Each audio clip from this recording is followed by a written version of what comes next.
Praise the Lord.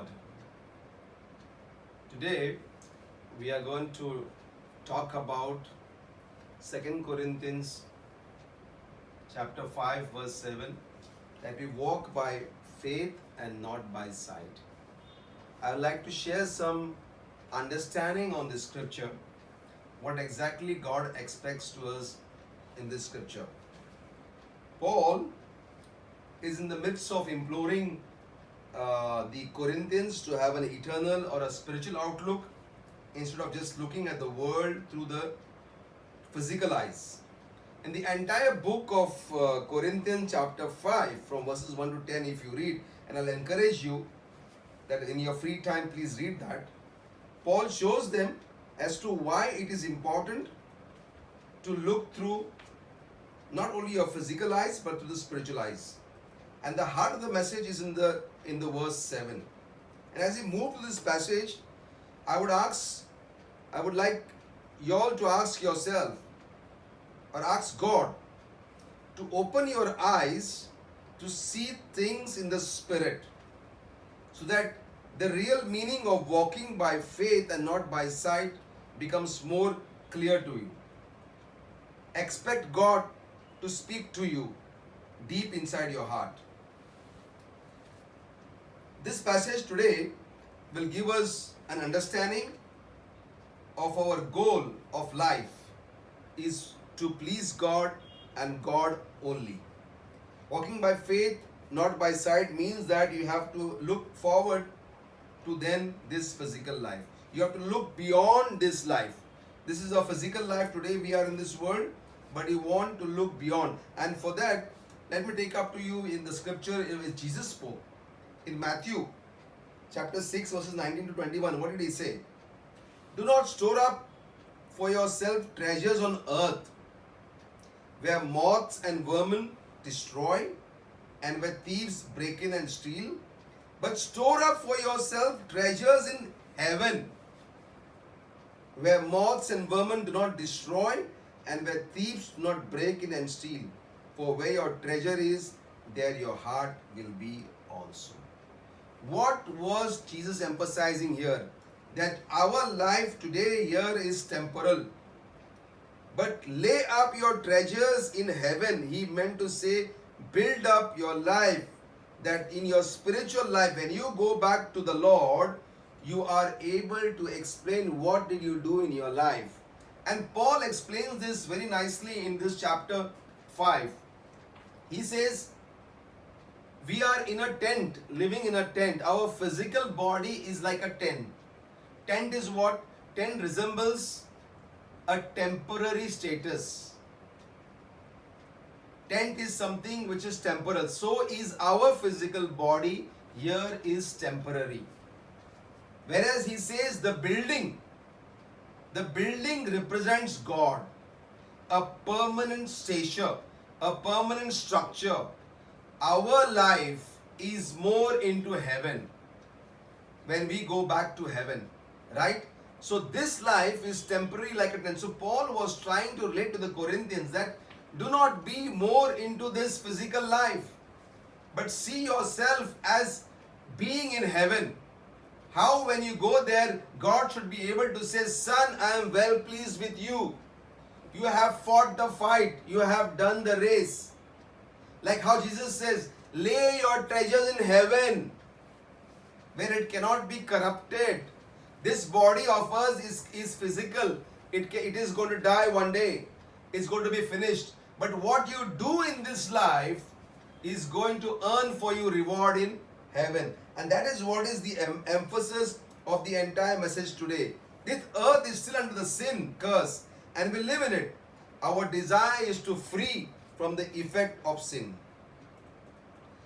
We sometimes in this world are constantly tempted and tried, and constantly we are suffering through battles of life. We suffer sickness, spiritual battles, testings. Sometimes the weight of this world seems too much for us and we say, Lord, we cannot take it. We reach to this point. In moments like that, we have to remember that what means too much for us is nothing impossible with God.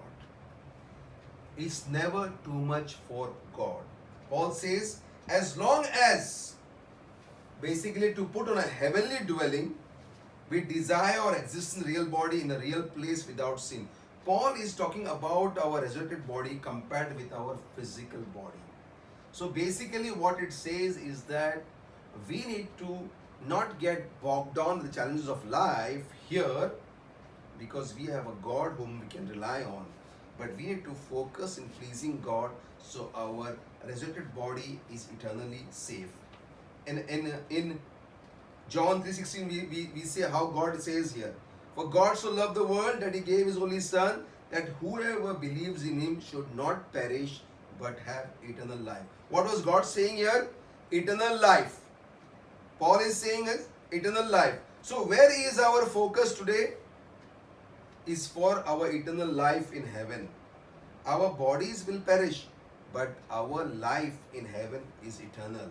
Jesus came on this world to give us eternal life. He died on the cross and freed us from the sin to give us eternal life, so that when we go to heaven, we can enjoy what God has in heaven for us. Amen. It goes further to talk about the Holy Spirit. Holy Spirit is indwelling in us. Today, when the Spirit of God lives in us, it is preparing us, because it constantly guides us and directs us to follow the path of righteousness. Ephesians 1:13 and 14 says, in him you also, when you heard the word of truth, the gospel of your salvation, and believed in him, were sealed with the promise of the Holy Spirit. We are become eternal. When we receive Jesus, we get sealed by the power of the Holy Spirit, who is the guarantee of our inheritance until we acquire possession of it to the praise of his glory. With the Holy Spirit, we have a guarantee for our possession or inheritance, which is the treasures laid up in heaven. Amen. Our immortal body is not, this body is mortal, but what we rely is what we need to have in heaven. We may have a lot of issues here, financial issues, a plethora of problems.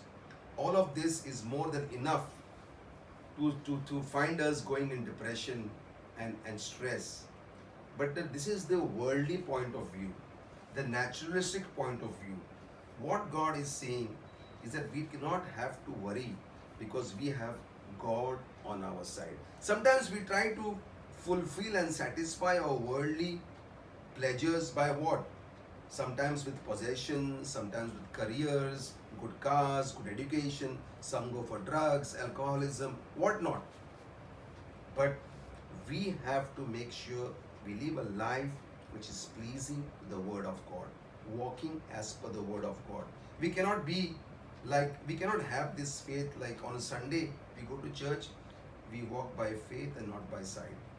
From Monday to Saturday, we are again walking by sight, not by faith. That's the catch. You need to live every day as a follower of Jesus. You have to have a meaningful life, a joyful life. And that is what is meaning of walking by faith 24/7. Walking by faith 24/7. Because that is the life which we are called to. In faith in Christ Jesus, we are more powerful. We are more than conquerors.